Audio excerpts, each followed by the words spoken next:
बच्चों, आज हम फिर मिले हैं 8th स्टैंडर्ड का साइंस के 3rd चैप्टर के साथ। This is part 3। हम लोगों ने पहले पिछले 2 वीडियो में सीखा है, फर्स्ट और सेकंड पार्ट में फोर्स एंड प्रेशर के बारे में, जो हमारा 3rd लेसन है।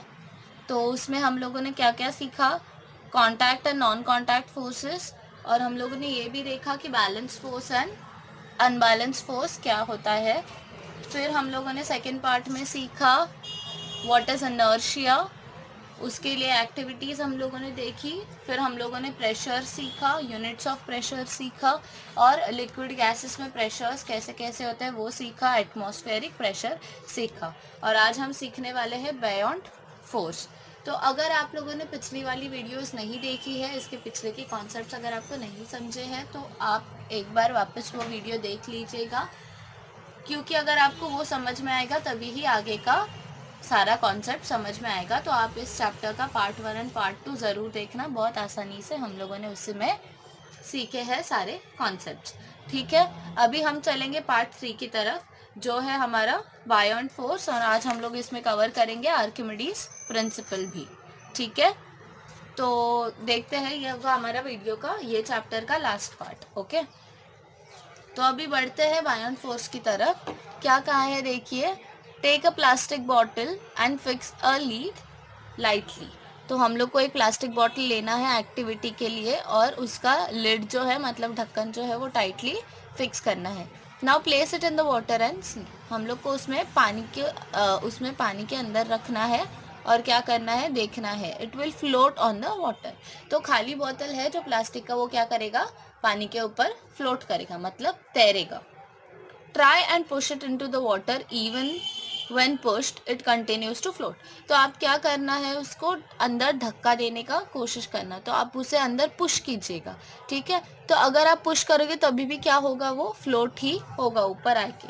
ठीक है, this experiment can also be done with a plastic hollow ball. तो जो खाली प्लास्टिक का बॉल आता है छोटा बच्चों का खेलने का, वो भी आप यूज़ कर सकते हो ये एक्सपेरिमेंट करने के लिए।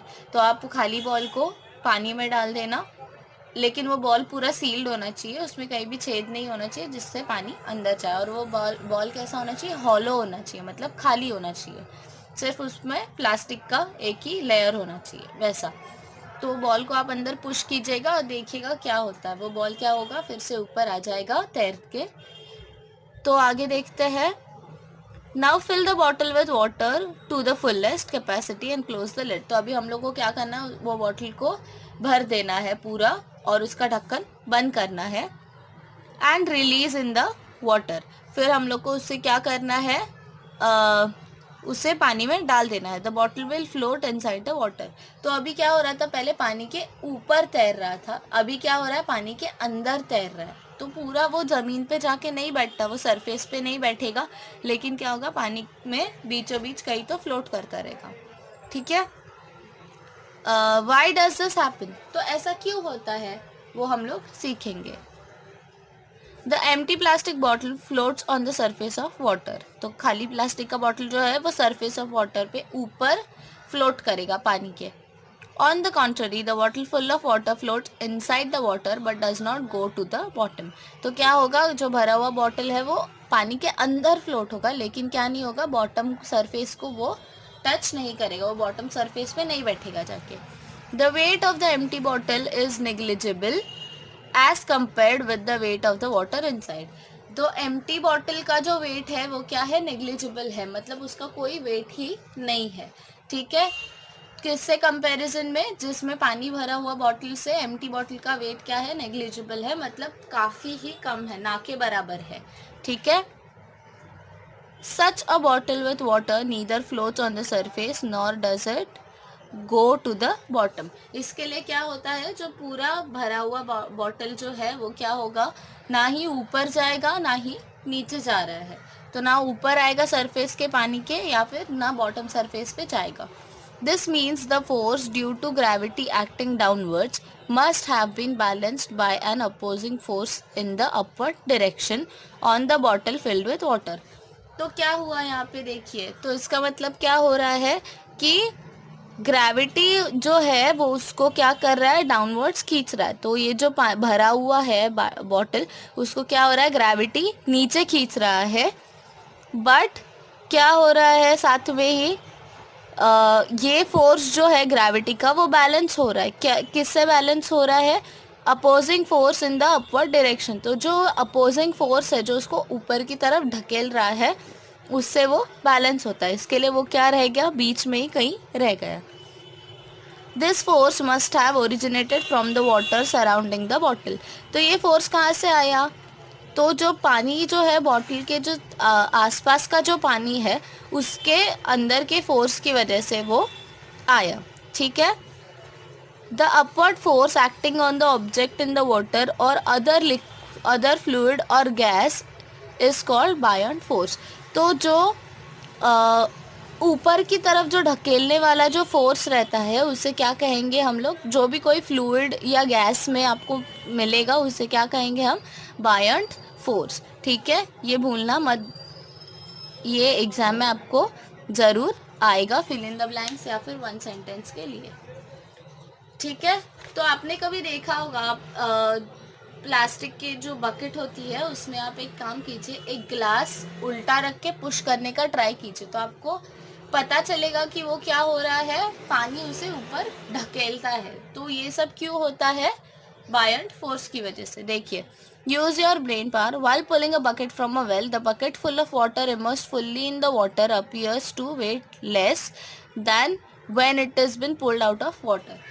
तो जो पानी का हम लोग अगर आपने देखा होगा, अगर आप गांव वगैरह जाते होंगे तो वेल रहता है, कुआं रहता है, तो कुएं में जब पानी का बकेट डालते हैं पानी खींच के निकालने के लिए, तो जब कुएं में बकेट जाता है जो पानी से भरा हुआ रहता है वो हमें हल्का लगता है, लेकिन अब जैसे उसको पानी से बाहर निकाल के खींचने लगते हो तो क्या होता है, हमें उसका वजन ज़्यादा लगता है। ऐसा क्यों होता है, take a piece of thin aluminium sheet and, ठीक है, तो इसका क्या हुआ आंसर, इसका आंसर होता है क्यों, क्योंकि पानी में बायंट फोर्स रहता है, इसके लिए हमें पानी में चीज़ें हल्की लगती है।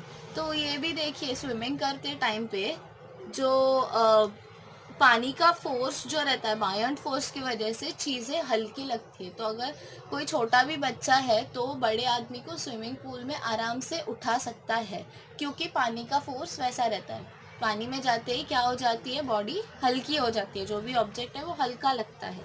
ठीक है, बट वो नॉर्मली नहीं लगेगा। ठीक है, तो take a piece of thin aluminium sheet and dip it in the water of bucket, water in a bucket.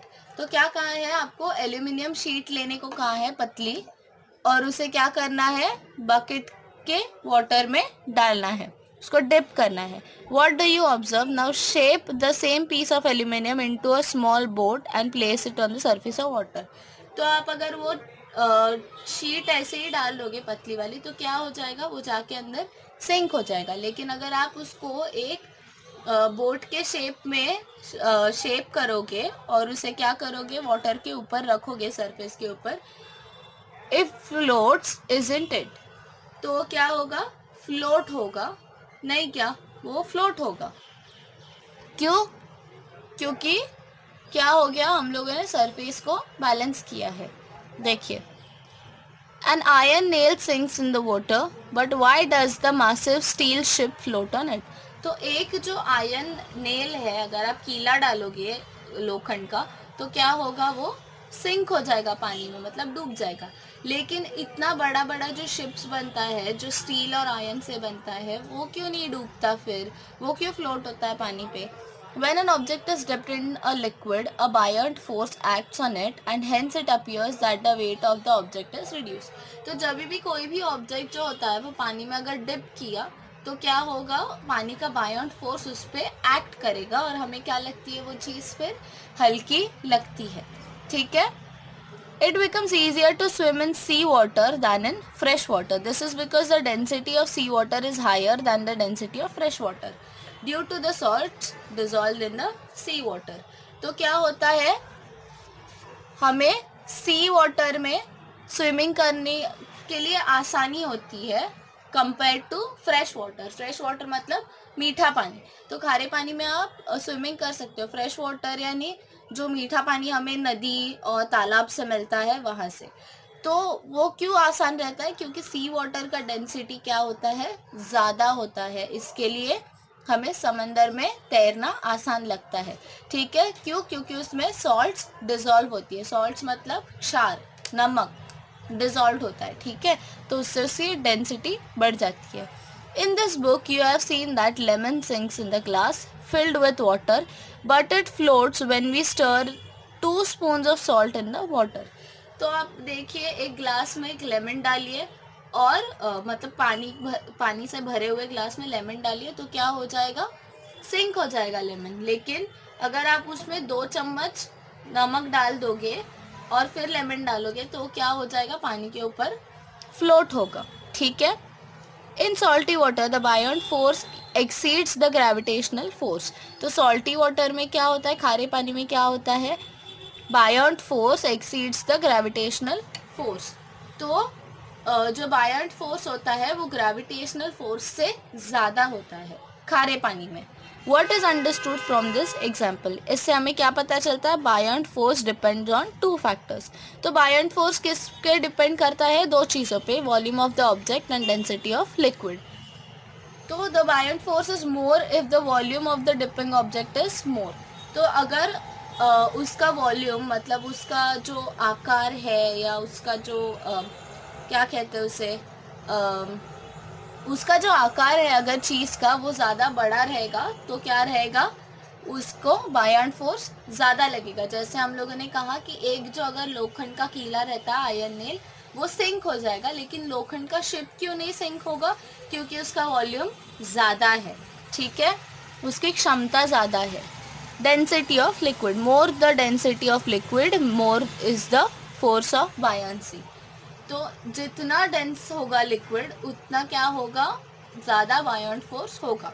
तो अगर आप लेमन का जो हम लोगों ने एग्जाम्पल लिया उसमें अगर आप आधा चम्मच नमक डालोगे और 2 चम्मच नमक डालोगे तो उसका क्या होगा? बायोंसी में फ़र्क आएगा। हाँ, बायोंट फोर्स में फ़र्क आएगा। तो इसके लिए density of liquid is also very important. वैसे हम लोगों ने देखा सी वाटर एंड फ्रेश वाटर वाला एग्जाम्पल, वैसे ही ये आएगा। ठीक है, आगे बढ़ते हैं अभी। Do you know how it is decided that an object left in liquid will get sink in the liquid, will float on the surface or will float inside the liquid? तो कैसे डिसाइड होता है कि कोई object अगर हम लोगों ने लिक्विड में डाला वो अंदर जाके सिंक हो जाएगा, मतलब डूब जाएगा पूरी तरीके से, या फिर वो फ्लोट होगा सरफेस पे पानी के या लिक्विड के, या फिर वो लिक्विड के अंदर फ्लोट होगा? जैसे हम लोगों ने फर्स्ट एग्जांपल देखा था बायोंट फोर्स का, प्लास्टिक बॉटल वाला, जो अबव द सरफेस था, मतलब ऑन द सरफेस फ्लोट हो रहा था and then inside the liquid float हो रहा था। ठीक है, the object floats if the buoyant force is larger than its weight. अगर बायोंट फोर्स ऑब्जेक्ट्स के वेट से ज़्यादा रहेगा तो ऑब्जेक्ट पूरी तरीके से फ्लोट होगा, मतलब पूरा सरफेस पे रहेगा। The object sinks if the buoyant force is smaller than its weight. तो ऑब्जेक्ट सिंक होगा अगर बायोंट फोर्स क्या रहेगा? उसके वेट से छोटा रहेगा तो। ठीक है, कम रहेगा तो। The object floats inside the liquid if the buoyant force is equal to its weight. तो जब बायोंट फोर्स क्या रहेगा? इक्वल रहेगा ऑब्जेक्ट के वेट से, तब क्या होगा? वो इनसाइड द लिक्विड फ्लोट करेगा। Which forces are unbalanced in the above cases? तो कौन से फोर्स है जो अनबैलेंस्ड है ऊपर वाले केसेस में? तो ये फर्स्ट 2 जो है वो क्या है? अनबैलेंस्ड है, लेकिन थर्ड क्या है? बैलेंस्ड है। तो ये मैंने आपको फर्स्ट एग्जांपल में सिखाया है बायोंट फोर्स के। ठीक है, यहाँ पे बायोंट फोर्स ज़्यादा है, वेट कम है। यहाँ पे वेट ज़्यादा है, बायोंट फोर्स कम है। ठीक है, देखते हैं आगे। Archimedes principle, take a wrong rubber band and cut it at one point. At one of its end, tie a clean washed stone or a 50 gram weight as shown in the figure. तो हमें क्या करना है? एक लंबा rubber band लेना है और उसे क्या करना है? काटना है, तो वो एक धागे जैसा हो जाएगा।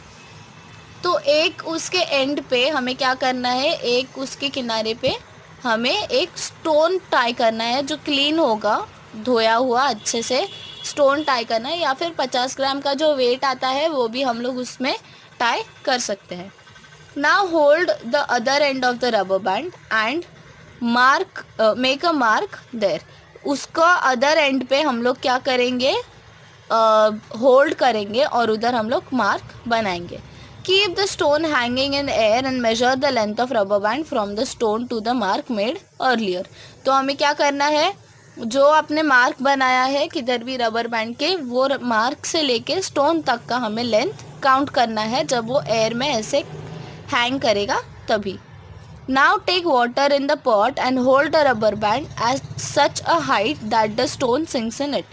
तो हमें फिर क्या करना है, एक पॉट में वाटर लेना है और इतना हाइट पे वो रबर बैंड को पकड़ना है, स्टोन को पकड़ना है कि वो स्टोन उसमें सिंक होना चाहिए। ठीक है, तो देखिए ये सेम डिस्टेंस पे पकड़ा है रबर बैंड के, लेकिन क्या हो गया, यहाँ पे ज़्यादा स्ट्रेच हो गया, यहाँ पे कम स्ट्रेच हो गया, लेकिन स्टोन सिंक होना चाहिए अंदर। ठीक है, तो क्या कहा है, now take water in pot. Okay, ये हो गया। Again measure the length of the rubber band up to the mark what is observe. तो हमें वापस मार्क से लेके स्टोन तक का लेंथ क्या करना है, गिनना है, मेजर करना है। तो क्या होता है, this length in shorter than the earlier length is होना चाहिए यहाँ पे। तो क्या आएगा, ये जो लेंथ है पानी में का वो क्या है, छोटा है, शॉर्टर है, ये लेंथ छोटा है जो पानी में है देन द अर्लियर, पहले वाले लेंथ से। While dipping the stone in water length of the stretched rubber get slowly reduced and is minimum when it sinks completely. तो जब हम वाटर में उसे डिप करेंगे स्टोन को, तो क्या होता है, length of the stretch rubber get slowly reduce. तो ये रबर का जो स्ट्रेच होता है उसका लेंथ क्या होगा, रिड्यूस हो जाएगा, कम हो जाएगा। ठीक है, और एंड इज मिनिमम, तो सबसे कम रहेगा, मिनिमम रहेगा व्हेन इट सिंक्स कम्प्लीटली, जब वो पूरा सिंक हो जाएगा वो सबसे कम रहेगा। What could be the reason for a shorter length of rubber band in water. तो क्या रीज़न रहेगा कि रबर बैंड पानी में जाके शॉर्ट होता है लेंथ और एयर में शॉर्ट नहीं होता। When the stone is sunk in water, a buoyant force acts on it in the upward direction. जब स्टोन पानी में जाएगा तब क्या होगा, buoyant force उस पे एक्ट करता है in upward direction. The weight of the stone acts downwards. लेकिन स्टोन का वेट जो है वो डाउनवर्ड एक्ट करेगा। Therefore, the force which acts on it in the downward direction is effectively reduced. तो क्या है, जब फोर्स जो एक्ट करेगा डाउनवर्ड डायरेक्शन में वो क्या रहेगा, इफेक्टिवली रिड्यूस रहेगा, तो कम रहेगा। तो जो ग्रेविटेशनल फोर्स उसको खींच रहा है वो क्या हो जाएगा, कम हो जाएगा, और जो बायंट फोर्स है क्या हो जाएगा, यहाँ से अपवर्ड डायरेक्शन में एक्ट करेगा, तो वो बैलेंस हो जाएगा। How much is the magnitude of the buoyant force acts on it in the upward direction, how much is the magnitude of the buoyant force. तो बायंट फोर्स का magnitude कितना है, बायंट फोर्स का magnitude देखेंगे हम लोग, magnitude मतलब quantity. Okay, is it the same for all liquids, सब लिक्विड में सेम होगा क्या। Is the buoyant force of equal magnitude for all objects, तो सब ऑब्जेक्ट के लिए बायंट फोर्स इक्वल रहता है क्या। The answers to this questions are embodied in the Archimedes principle. तो आर्किमिडीज के प्रिंसिपल में इसका सबका आंसर्स हमें दिया गया है। This principle states that when an object is partially और fully immersed in a fluid, a force of buoyancy acts on it in the upward direction. तो क्या कहा है आर्किमिडीज प्रिंसिपल में कि जब कोई भी ऑब्जेक्ट जो है जो पार्शियली या fully immersed in the fluid, तो पूरा या आधा या फिर कुछ हद तक ही इमर्स, मतलब अगर फ्लूइड में सिंक होगा, अगर हम लोग उसको डुबाएंगे तो क्या हो जाएगा, अ force of buoyancy acts on it in the upward direction. तो बायंसी का फोर्स जो है वो क्या हो जाएगा, उसके ऊपर एक्ट करेगा in upward direction. This force is equal to the weight of the fluid displaced by the object. तो ये फोर्स कैसे गिनेंगे हम लोग, जितना weight of the fluid displaced on the object है, मतलब ऑब्जेक्ट की वजह से जितना भी जो फ्लूइड है वो जो बाहर निकला है उस जगह से, उसे हम क्या है, वो फोर्स इज इक्वल है उससे। तो फोर्स कितना है वो कैसे पता चलेगा हमें, कि जो लिक्विड है, जो फ्लूइड है, वो कितना डिस्प्लेस हुआ है वो ऑब्जेक्ट की वजह से। तो अगर आपने पानी में पत्थर डाला तो कितना पानी वो कंटेनर में से बाहर गिरा, वो क्या होगा, उतना उसका जो वेट है वो होगा हमारा बायंट फोर्स। ठीक है, आई होप आपको समझ रहा है। It's a little bit tricky, लेकिन अगर आप समझ जाओगे तो काफ़ी आसान हो जाएगा। ठीक है, use your brain power. Explain the observations in the earlier experiments according to the Archimedes principle।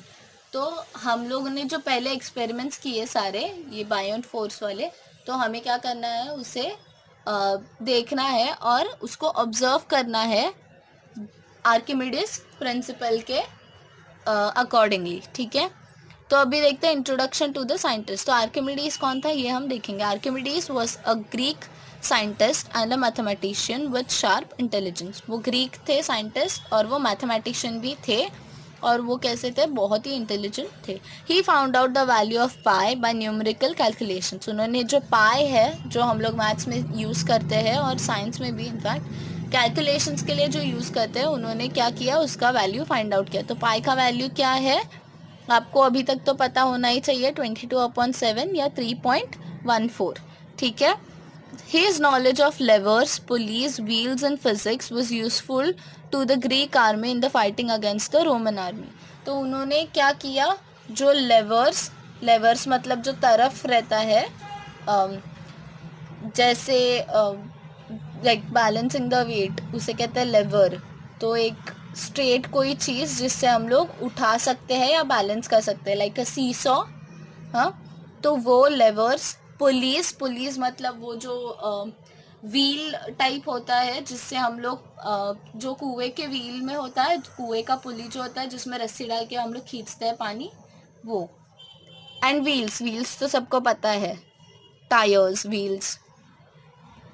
तो ये क्या हो गया, उन्हें ग्रीक आर्मी को काफ़ी यूजफुल था रोमन आर्मी के साथ फाइट करने के लिए उनका नॉलेज।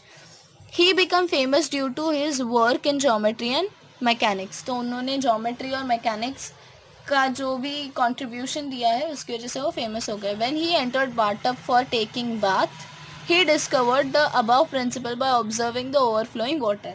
तो उनको ये प्रिंसिपल जो हम लोगों ने सीखा वो कैसे उन्होंने डिस्कवर किया, जब वो बाथ लेने के लिए बाथटब में जब जाके बैठे तब। तो उन्होंने देखा कि वो जैसे ही अंदर बैठे तो वैसे क्या हो गया, पानी कुछ बाहर गिर गया। तो उन्होंने क्या किया, तो ऑब्जर्व किया ये प्रिंसिपल कि जैसे ही ऑब्जेक्ट इमर्स होता है वाटर में, तो जितना फ्लूइड वो डिस्प्लेस करेगा, जितना वो फ्लूइड बाहर फेंकेगा, अलग करेगा खुद से, उतना क्या होगा, बायोंट फोर्स होगा। He came out in the same state shouting eureka eureka. तो नहाने गए थे, वैसे ही वो बाहर निकले और वो जोर जोर से चिल्लाने लगे Eureka Eureka, meaning I found it, I found it. तो यूरिका का मतलब क्या रहता है, मेरे को मिल गया। ठीक है, the use of Archimedes principle is very wide. तो आर्किमिडीज का प्रिंसिपल का यूज क्या है, बहुत वाइड है। This principle has been used in the construction of ships and submarines.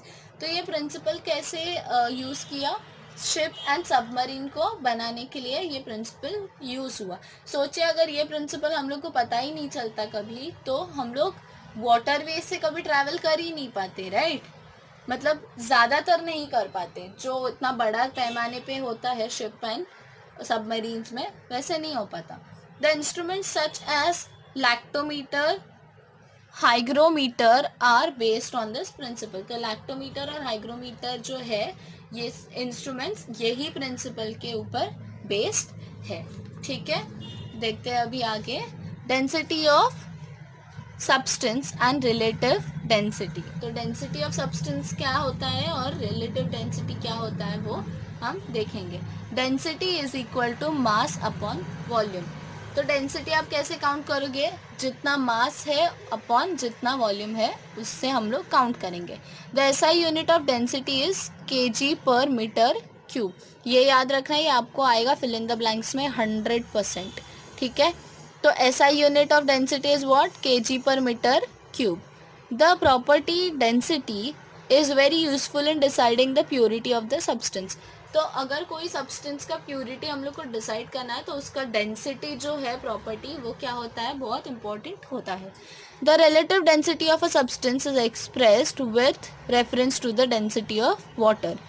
तो जो रिलेटिव डेंसिटी है वो क्या, किसके रेफरेंस से हम लोग एक्सप्रेस करेंगे, डेंसिटी ऑफ वाटर के रेफरेंस से हम लोग एक्सप्रेस करेंगे। कैसे, relative density is equal to density of substance upon density of water.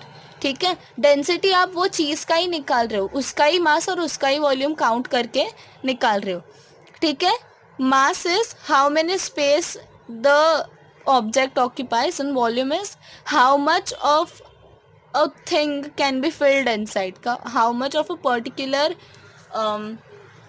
how much is the capacity of the object to hold something inside it। ठीक है, और हम लोग रिलेटिव डेंसिटी कैसे काउंट करेंगे, डेंसिटी ऑफ सब्सटेंस जो हम लोग इस तरीके से फाइंड आउट करेंगे and upon density of water की वाटर का डेंसिटी क्या है।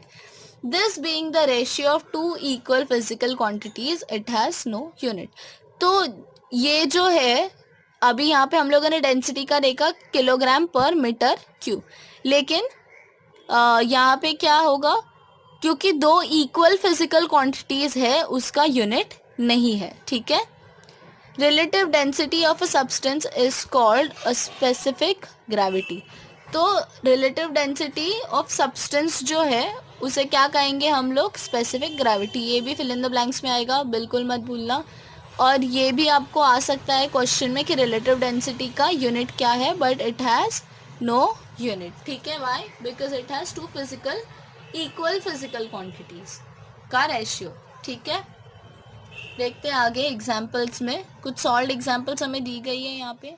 The square and weight is 15 newton. Calculate the pressure exerted by the box on the shelf. तो हमें क्या करना है, आपको एरिया दिया है बॉटम ऑफ टिफिन बॉक्स का। ठीक है, फिर वेट दिया है कि कितना वेट एग्जर्ट कर रहा है वो, तो हमें क्या करना है, प्रेशर गिनना है। तो हम लोगों ने ये पिछले वाले वीडियो में सीखा था कि प्रेशर को कैसे काउंट करते हैं। Pressure is equal to force upon area. ठीक है, तो आपको गिवन में क्या क्या दिया है, यहाँ से आपका आंसर स्टार्ट होता है। गिवन में आपको दिया है एरिया इज इक्वल टू, जो भी आपको एरिया दिया है 0.25 मीटर स्क्वायर। फिर वेट ऑफ द बॉक्स कितना है, 15 न्यूटन। तो हमें क्या काउंट करना है, प्रेशर। तो हम लोग प्रेशर का फॉर्मूला यूज़ करेंगे, pressure is equal to force upon area is equal to, force कितना था, फोर्स था, force as in the weight, कितना वेट एग्जर्ट किया, 50 न्यूटन अपॉन 0.25 मीटर स्क्वायर। तो क्या आया देखिए, 0.25 क्या है, हमारा एरिया है बॉक्स का, इज इक्वल टू, कैलकुलेशंस के बाद हमें क्या आंसर मिल रहा है, 200 न्यूटन पर मीटर स्क्वायर। तो ये जो है वो वैसे ही रहेगा। अगर आपने यूनिट नहीं लिखा तो आपके मार्क्स एकदम ही कटेंगे। ठीक है, तो यूनिट लिखना कभी भी मत भूलना। ठीक है, अभी देखते हैं second example. Calculate the relative density of the iron if the density of water is 10⁻³ kg per metre cube and the density of iron is 7.85 into 10⁻³ kg per meter cube. Given is what, density of water। आपको यहाँ पे ऊपर सिखाया हम लोगों ने relative density कैसे count करते हैं। तो आपको दो क्वांटिटीज दी होगी और तीसरी को आपको फाइंड आउट करना होगा। ठीक है, तो क्या आएगा, डेंसिटी ऑफ वाटर जो है यहाँ पे दिया है 10⁻³ kg per metre cube. Density of iron जो है 7.85 into 10⁻³ kilogram per metre cube. ठीक है, रिलेटिव डेंसिटी ऑफ आयरन क्या है वो फाइंड आउट करना है। तो सेम फॉर्मूला डालेंगे, relative density of iron is equal to density of iron upon density of water. तो क्या आएगा, सब हम लोगों ने वैल्यू सब्सटीट्यूट किया। यहाँ पे क्या हो गया, ये 10⁻³ kg पर मीटर क्यूब जो है वो क्या हो गया, सेम हो गया, और वो डिवीजन में इसके लिए दोनों कैंसिल हो गया। ठीक है, मतलब वही नंबर डिवाइडेड बाय वही नंबर, तो it becomes 1. Hence our answer become 7.85. लेकिन यहाँ पे यूनिट क्यों नहीं है? Because relative density has no unit. Okay, don't forget that. अभी थर्ड एग्जाम्पल हम देखेंगे. The area of the tip of screw is 0.5 mm square. ठीक है, तो I think it's millimeter. And it's weight is 0.5 newton. Calculate the pressure in pascal. हमको pascal में ढूंढना है ये. Exerted by the screw on the wooden plank. तो कितना होगा प्रेशर, वो हमें कैलकुलेट करना है, लेकिन इन पास्कल. ठीक है. Area is equal to 0.5 into 10⁻⁻6 meter square. ठीक है, ये हमारा हो गया एरिया. तो हम लोगों ने इसको वैल्यू को कन्वर्ट किया यहाँ पे. Weight of the screw is equal to 0.5 newton. तो प्रेशर कितना होगा? Pressure is equal to weight upon area, that is force upon area. तो क्या है, हमें काउंट करना है वेट और एरिया का वैल्यूज हम लोगों ने सब्सटीट्यूट किया. तो ये क्या हो गया? 0.5 becomes 1 because same number divided by itself. तो हमारा आंसर क्या आया? तो देखिए यहाँ पे क्या हुआ है, हमारा आंसर आएगा, ये तो न्यूमरेटर तो खाली नहीं रह सकता, और डिनोमिनेटर क्या है हमारा? 10⁻⁻6 मीटर स्क्वायर. तो हम यहाँ पे क्या करना पड़ेगा? 1/10⁻⁻6 मीटर स्क्वायर जो है, तो हम लोगों ने इसको क्या किया? इन्वर्स किया. तो ये माइनस चला गया और ये क्या हो गया? पॉजिटिव हो गया, जो इंडाइस है वो. ठीक है, तो इसे क्या हम कहेंगे? 10⁻6 न्यूटन पर मीटर स्क्वायर. ठीक है, ये हमारा आंसर आया. और इसका हमें क्या करना है? न्यूटन पर मीटर स्क्वायर को हटा के पास्कल डालना है. 10⁻6 पास्कल. ठीक है, देखते हैं फोर्थ एग्जाम्पल.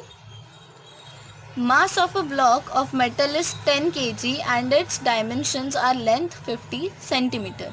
तो मास जो है मेटल ब्लॉक का is 10 kg and dimensions are length 50 centimetre, breadth 10 centimeter and height 20 centimeter. If the metal block is placed on the following surface on the table, find out on which of the surface ABCD, CDEF or BCFG will the pressure exert on the table maximum. तो यहाँ पे हम लोग को metal block दिया है, इसमें से कौन सा, तीनों सरफेस में से कौन सा सरफेस मैक्सिमम प्रेशर एग्जर्ट करेगा वो हमें ढूंढना है. तो हम क्या करना पड़ेगा? तीनों जो है सरफेसेस का हमको प्रेशर निकालना पड़ेगा. Weight of the block is equal to mg is equal to 10 into 9.8 newton. तो यहाँ पे हमें क्या दिया है? 10 kg जो है और 9.8 न्यूटन्स जो है उसको हम लोगों ने मल्टीप्लाई किया, इट बिकम्स 98 न्यूटन. ठीक है, क्योंकि आपको यहाँ पे डायमेंशंस दिए गए हैं और वेट दिया गया है. ठीक है, हमें एरिया उसका फाइंड आउट करना है. For the surface ABCD length is 50 centimetre, height is 20 centimetre. तो ABCD के लिए हमें क्या करना है? लेंथ जो है 50 है और हाइट जो है वो 20 है.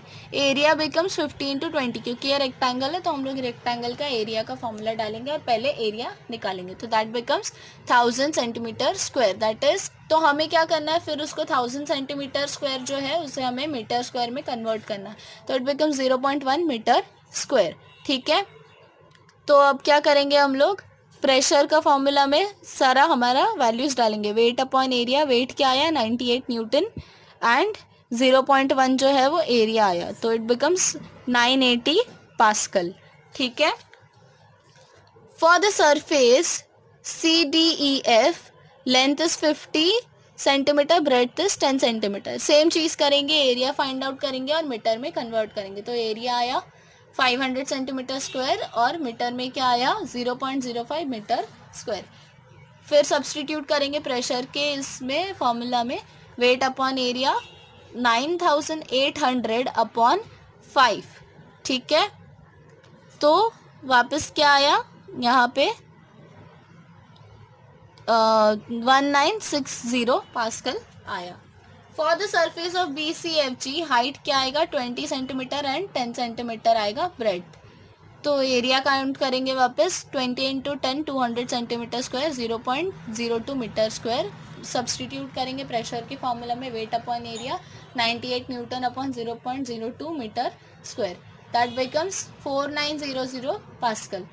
तो मैक्सिमम प्रेशर है. Hence smaller the area of contact larger is the pressure. तो जितना ये सबसे छोटा था एरिया, क्या हो गया, क्योंकि ये सबसे छोटा एरिया था तो मैक्सिमम प्रेशर उसने एक्सर्ट किया. ठीक है. फिफ्थ एग्जाम्पल है a piece of marble tile weighs 100 gram in air. तो जो मार्बल टाइल का जो पीस है वो क्या करता है, 100 ग्राम इन एयर वो वे करता है, मतलब उसका नॉर्मल वेट क्या है, 100 ग्राम्स है. If its density is 2.5 what will be its weight in water. तो अगर उसका 2.5 है ग्राम पर सीसी, अगर उसका डेंसिटी है तो वो किस में वे करेगा, वाटर में कितना वे करेगा वो हमें ढूंढना है. तो हमें डेंसिटी उसका निकालना है. तो हम क्या करेंगे, सेम आर्किमिडीज प्रिंसिपल यूज़ करके निकालेंगे. वेट इन एयर क्या है, 100 ग्राम मतलब नॉर्मल वेट है. डेंसिटी दिया है. वॉल्यूम हमें क्या करना है, दिया है 100 ग्राम. ठीक है. That is 40 CC. तो 2.5 ग्राम पर सीसी, तो दैट बिकम्स 40 सीसी. देयरफॉर तो ये कन्वर्टेड वैल्यू है. 2.5 का हम लोगों ने क्या किया, 100 ग्राम में कन्वर्ट किया. तो ग्राम और इसका सीसी में कन्वर्जन किया. Therefore according to Archimedes principle, when the piece is dipped in the water of volume equal to the volume of piece, that is 40 cc will be displayed. तो क्या किया हम लोगों ने, जैसे प्रिंसिपल है तो इसमें कोई कैलकुलेशन का तो ज़रूरत है नहीं हमें. क्यों, क्योंकि हमारा प्रिंसिपल ही वैसा है कि कुछ जो भी ऑब्जेक्ट होगा अगर डिप्ड इन द वाटर है तो water of equal volume of the piece बाहर आएगा. तो वाटर का वॉल्यूम और इसका वॉल्यूम भी सेम रहेगा. ठीक है, ऑब्जेक्ट का. The loss in the weight of the piece will be equal to the weight of the displaced water. तो अगर 40 ग्राम का ऑब्जेक्ट है तो क्या होगा, 40 ग्राम ही वाटर बाहर आएगा.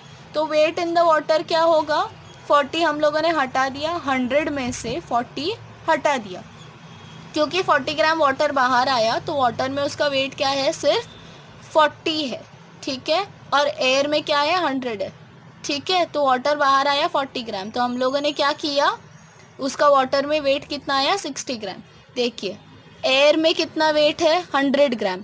वाटर उसने कितना डिस्प्लेस किया, 100 में से 40, तो बचा कितना, 60 ग्राम. इसके लिए वाटर में उसका वेट क्या आएगा, 60 ग्राम आएगा ऑब्जेक्ट का. जो एयर में 100 ग्राम है वो वाटर में 60 ग्राम आ गया. ठीक है. बाकी तो सारा एक्सरसाइज है. अगर आपको नहीं समझ में आएगा तो हम लोग इसके ऊपर एक और वीडियो बना सकते हैं. ठीक है. और आप देखिए सारे वीडियोस. आई होप आपको लेसन समझ में आया होगा अच्छे से. कुछ नहीं समझा तो आप मुझे कमेंट बॉक्स में कमेंट कीजिएगा. कुछ प्रिंसिपल्स इसमें काफ़ी ट्रिकी है और समझने में थोड़ा वक्त लग सकता है, लेकिन अगर एक बार आप समझ जाओगे तो कोई भी इशू नहीं होगा. ठीक है. बहुत ईजी है. आप एक बार प्रिंसिपल समझ गए, एक बार कॉन्सेप्ट समझ गए तो आप कोई भी सम कर सकते हो. और सम है इसके लिए डरने का ज़रूरत नहीं है. आपको ऑलरेडी फॉर्मूलाज दिए गए हैं, वही फार्मूला में वैल्यूज़ को सब्सटीट्यूट करना है और आपको सम सॉल्व करना है. मैथ्स तो हमें बेसिक आता ही है, मल्टीप्लिकेशन, डिविजन, एडिशन, सब्ट्रैक्शन, वही यूज़ करना है फार्मूला के हिसाब से. ठीक है. तो अगर आपने इसके पहले के 2 पार्ट नहीं देखे हैं तो देख लीजिएगा. अगर आपको समझ में नहीं आएगा तो आई इंसिस्ट कि आप वापस एक बार देख लीजिएगा. ठीक है. वीडियोस आप जैसे देखोगे, जितना आप ग्रास्प करोगे उतना वो इजी आपको जाएगा. ठीक है. फिर हम मिलेंगे अगले वीडियो में. तब तक के लिए आप सारा एक्सरसाइज सॉल्व कीजिएगा. कुछ डाउट होगा तो कमेंट बॉक्स में पूछिएगा. और वीडियो को लाइक, शेयर और सब्सक्राइब ज़रूर करना. और अगर बेल का आइकॉन आपने टैप नहीं किया है तो वो भी ज़रूर कर देना, ताकि आपको सारे नोटिफिकेशंस मिल जाए और कोई भी नोटिफिकेशन आपसे मिस ना हो. ठीक है. तो हम लोग मिलेंगे अगली वीडियो में. तब तक के लिए stay home, stay safe. Bye bye.